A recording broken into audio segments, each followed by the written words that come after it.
CCL Audiobooks presents Frankenstein, or The Modern Prometheus, by Mary Wollstonecraft Shelley. Read by Brandon. Chapter 23. It was 8 o'clock when we landed. We walked for a short time on the shore, enjoying the transitory light, and then retired to the inn and contemplated the lovely scene of waters, woods, and mountains, obscured in darkness, yet still displaying their black outlines.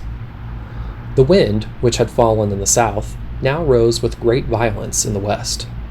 The moon had reached her summit in the heavens and was beginning to descend. The clouds swept across it swifter than the flight of the vulture and dimmed her rays, while the lake reflected the scene of the busy heavens, rendered still busier by the restless waves that were beginning to rise. Suddenly, a heavy storm of rain descended. I had been calm during the day, but so soon as night obscured the shapes of objects, 1,000 fears arose in my mind. I was anxious and watchful, while my right hand grasped a pistol which was hidden in my bosom. Every sound terrified me, but I resolved that I would sell my life dearly and not shrink from the conflict until my own life, or that of my adversary, was extinguished.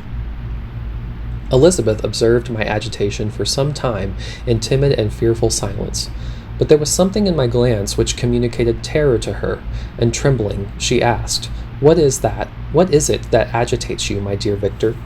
What is it you fear?" "Oh, peace, peace, my love," replied I. "This night, and all will be safe, but this night is dreadful, very dreadful." I passed an hour in this state of mind, when suddenly I reflected how fearful the combat which I momentarily expected would be to my wife, and I earnestly entreated her to retire, resolving not to join her until I had obtained some knowledge as to the situation of my enemy. She left me, and I continued some time walking up and down the passages of the house, and inspecting every corner that might afford a retreat to my adversary. But I discovered no trace of him, and was beginning to conjecture that some fortunate chance had intervened to prevent the execution of his menaces, when suddenly I heard a shrill and dreadful scream. It came from the room into which Elizabeth had retired. As I heard it, the whole truth rushed into my mind. My arms dropped. The motion of every muscle and fiber was suspended. I could feel the blood trickling in my veins and tingling in the extremities of my limbs. This state lasted but for an instant.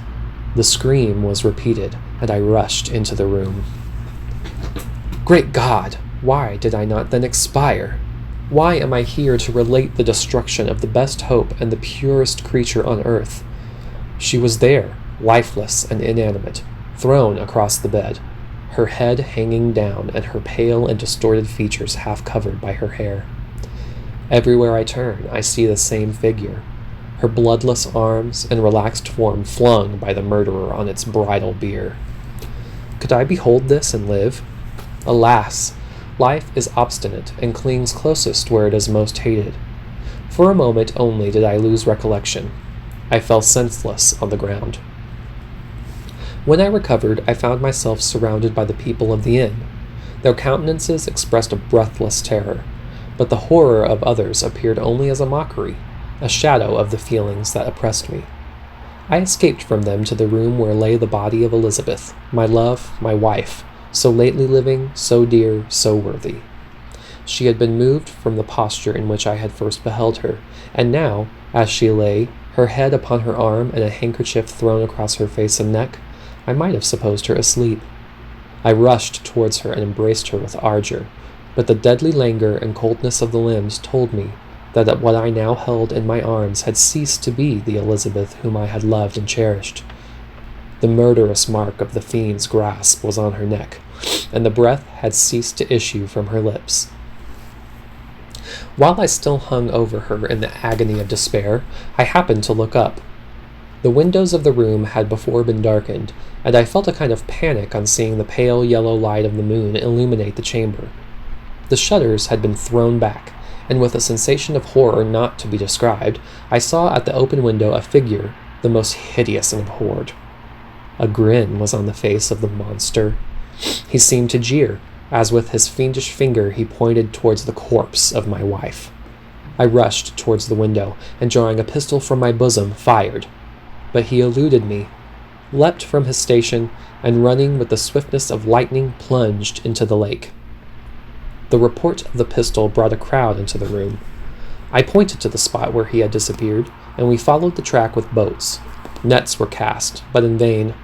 After passing several hours, we returned hopeless, most of my companions believing it to have been a form conjured up by my fancy. After having landed, they proceeded to search the country, parties going in different directions among the woods and vines. I attempted to accompany them and proceeded a short distance from the house, but my head whirled round, my steps were like those of a drunken man. I fell at last in a state of utter exhaustion. A film covered my eyes, and my skin was parched with the heat of fever.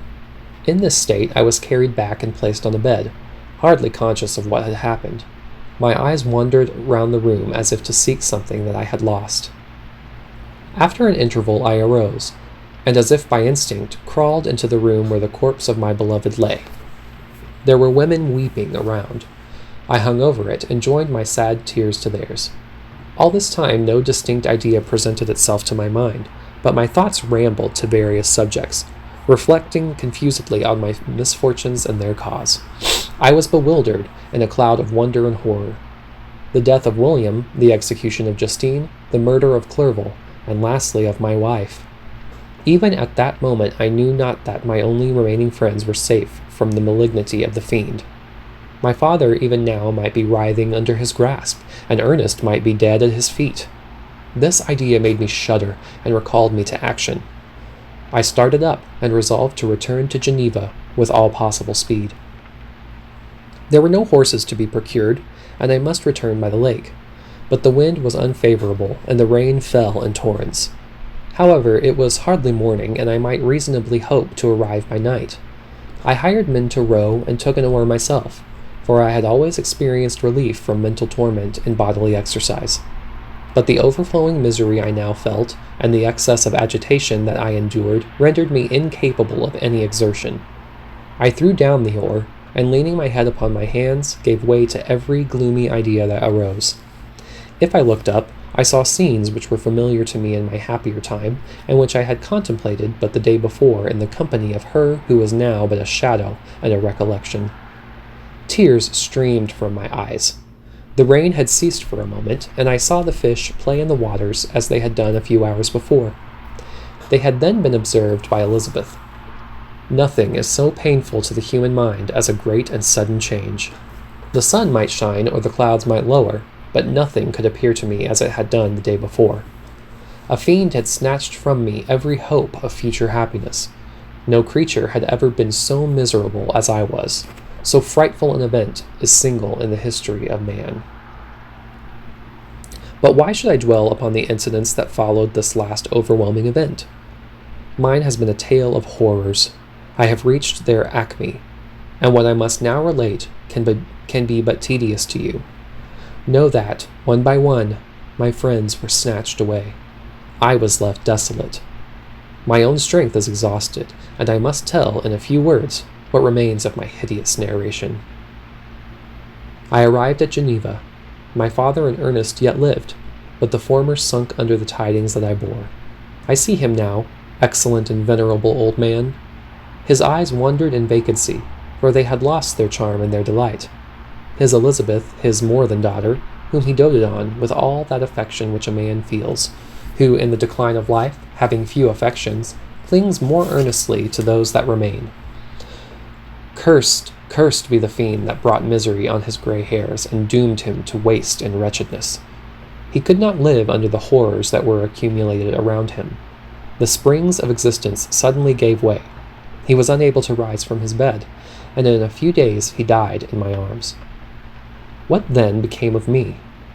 I know not. I lost sensation, and chains and darkness were the only objects that pressed upon me.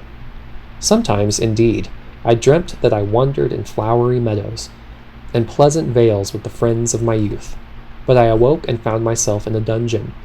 Melancholy followed, but by degrees I gained a clear conception of my miseries and situation, and was then released from my prison.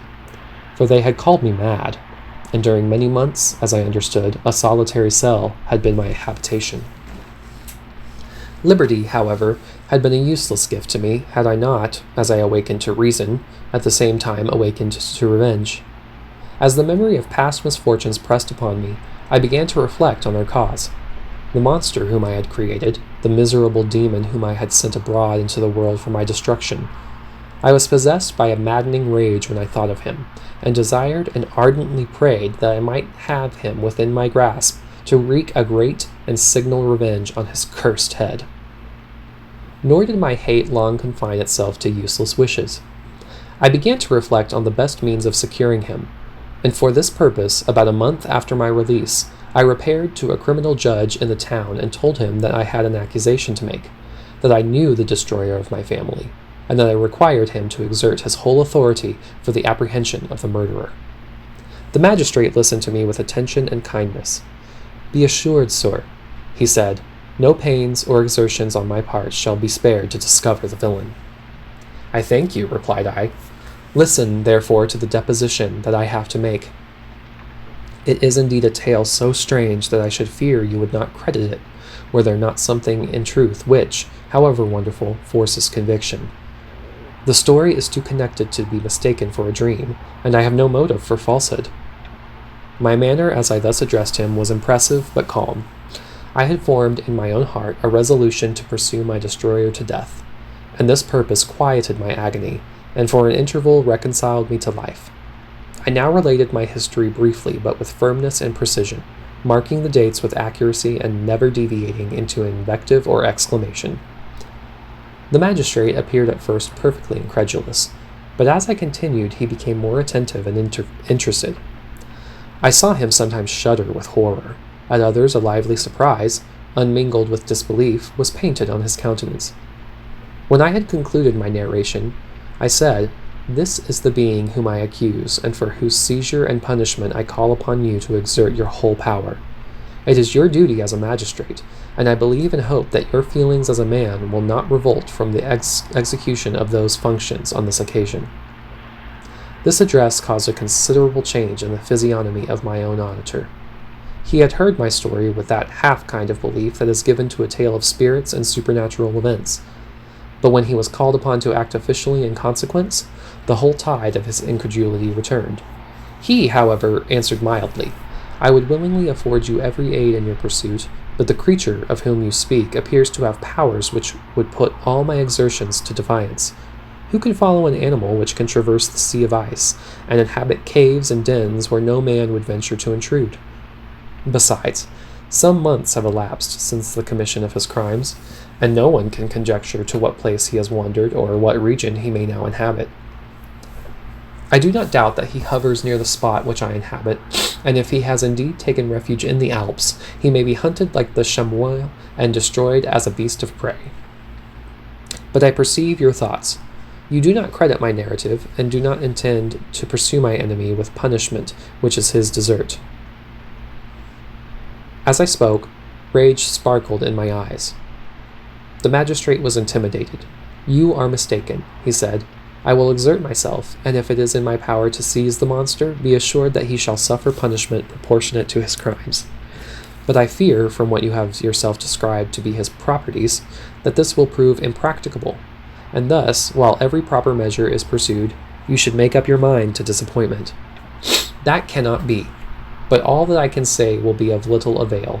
My revenge is of no moment to you. Yet, while I allow it to be vice, I confess that it is the devouring and only passion of my soul. My rage is unspeakable when I reflect that the murderer, whom I have turned loose upon society, still exists. You refuse my just demand. I have but one resource, and I devote myself, either in my life or death, to his destruction." I trembled with excess of agitation as I said this. There was a frenzy in my manner, and something, I doubt not, of that haughty fierceness which the martyrs of old are said to have possessed. But to a Genevan magistrate, whose mind was occupied by far other ideas than those of devotion and heroism, this elevation of mind had much the appearance of madness. He endeavored to soothe me as a nurse does a child, and reverted to my tale as the effects of delirium. "Man," I cried, "how ignorant art thou in thy pride of wisdom! Cease! You know not what it is you say." I broke from the house angry and disturbed, and retired to meditate on some other mode of action.